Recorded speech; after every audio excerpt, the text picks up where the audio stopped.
Today I'm going to show you how to go from beginner to pro at the RUS UaPerm.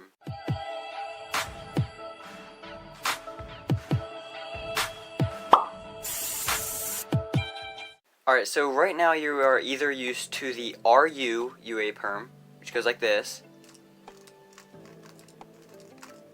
or the MU UaPerm, which goes like this. So first things first, we need to get you out of the mindset of doing any of those M flick moves or RU finger tricks. So first things first, we need to get you familiar with this new algorithm, and then we'll go over the finger tricks. So the RUS UaPerm goes like this: R2, U prime, S, U2, S prime, U prime, R2. So in total that is 9 moves. So let's go over the algorithm one more time. R2, U prime, S, U2, S prime, U prime, R2. Now this all seems so easy until you need to learn to finger trick it. And you might be thinking, how in the world are you supposed to finger trick this algorithm?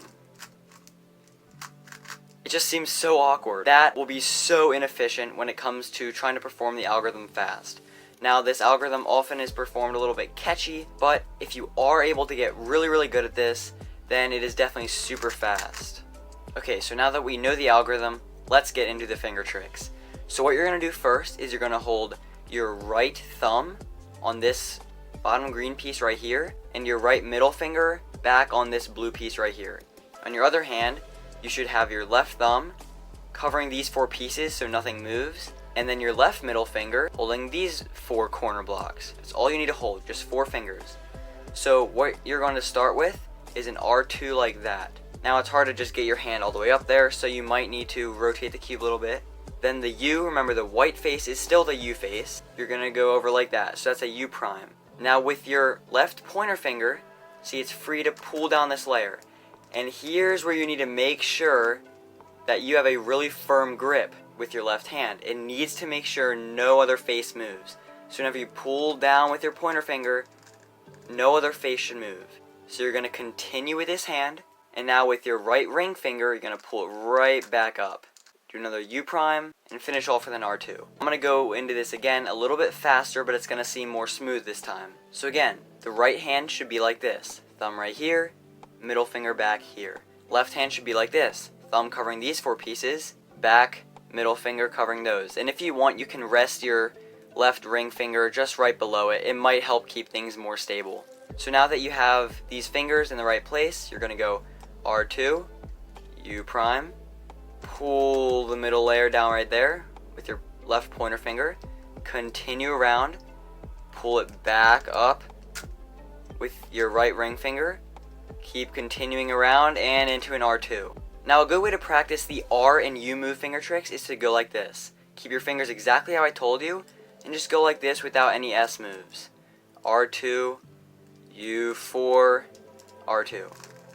And just keep doing that. It's a really fun finger trick, and it really gets you used to those R and U moves. So now you've hopefully gotten a hang of that. We're going to try to incorporate the S moves again. So it's just like this, except remember the S moves whenever you're after the R2 U prime, pull down, U2, pull up, U prime, R2. So now I really want you to focus on those S move finger tricks.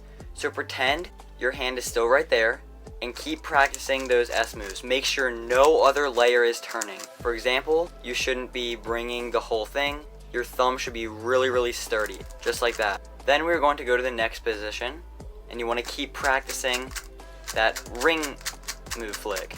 Don't hold it too tight where you can hardly turn the layer, but don't hold it too loose where you bring other layers with you. Okay, so once you've gotten familiar with the R's and U's and the S's, now we are going to try to get faster and faster, but we want to start slow and work our way faster.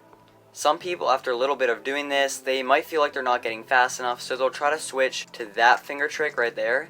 And that might seem good at first, but you'll soon realize you cannot get insanely fast by doing that finger trick. It takes too long to reload, and it just doesn't feel smooth after a while. So I want you to try as hard as you can to stay with what I taught you. So now we're going to keep practicing this algorithm without a stack mat, and I recommend using the X-Man Tornado V2 if you have this cube. For me, it is just the smoothest for this algorithm. everything just flows super smoothly and the finger tricks are really easy. It's nice and plush. But any sort of Moyu cube, like the Weilong, or the RS3M 2020, or even just the Tornado V2M, I recommend using these cubes. So we're going to start slow. Each time you do it, get a little faster and a little faster, and soon it'll feel super smooth. If you try right away to go fast, it's going to be so catchy, and it's just not going to work right. But if we start slow and work our way faster and faster, we're going to be used to the feel a lot more. So now that we're used to that, let's try it with the stack mat. So you're going to start holding sort of the sides of your hands right here and holding the cube exactly how I told you to. And first you want to really notice your pickup. You want to go high up and down. It sort of flows pretty smoothly like that. If you try to stay in one place, it's just going to be hard to finger trick, and your fingers aren't really going to want to go where they're supposed to go. But if you naturally come up and then back down, it's a little bit easier, and you'll realize that whenever you're practicing. So once you've gotten used to that, your time should be around a second. So I want you to each time start going a little bit faster and faster. See, my times are getting a little bit faster. You really want to focus on that up and down movement. It really just helps your fingers to know where they need to be.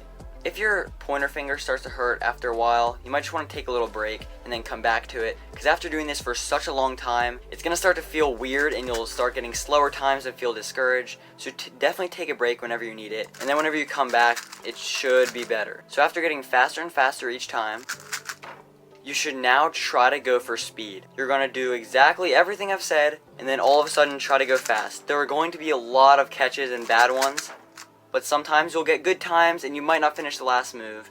But keep going for that fast time. A .65, pretty good.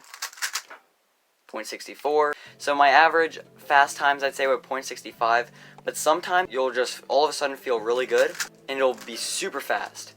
Notice if your fingers start to slip from their places, you have to keep readjusting them. Make sure they're in that perfect, comfortable spot. So by the end, you should have moved on from that weird finger trick and a lot of catching to having it a lot smoother. Remember, starting slower and keep getting faster and faster usually helps. I wouldn't really recommend using this in a competition unless you feel super comfortable with it. So hopefully this video has helped. I know I didn't give the best examples because I kept messing up. My hands are really sweaty right now. It's hot in my room. I hope you found this video helpful. Thank you so much for watching, and I hope you are now pretty fast and comfortable with the RUS UaPerm. I will see you all in the next video. Peace.